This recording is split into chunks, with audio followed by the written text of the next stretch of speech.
First వాళ్ళు district కమిషన్కి file చేశారు.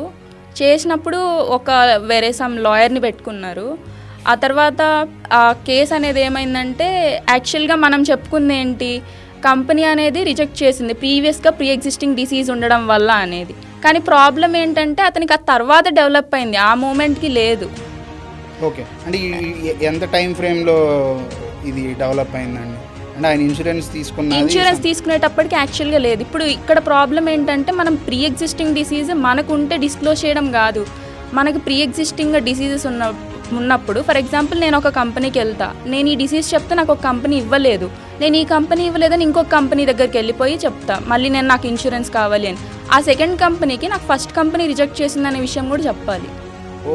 ఇప్పుడు ఫస్ట్ కంపెనీ రిజెక్ట్ చేసిందనే విషయం సెకండ్ కంపెనీకి చెప్పకపోతే అంటే వాళ్ళు నీ రిస్క్ని అసెస్ చేసి నీకు ఇవ్వలేదు, సో నువ్వు సెకండ్ కంపెనీ రిస్క్ అసెస్ చేయడానికి కూడా నువ్వు ఆ విషయం చెప్పాలి.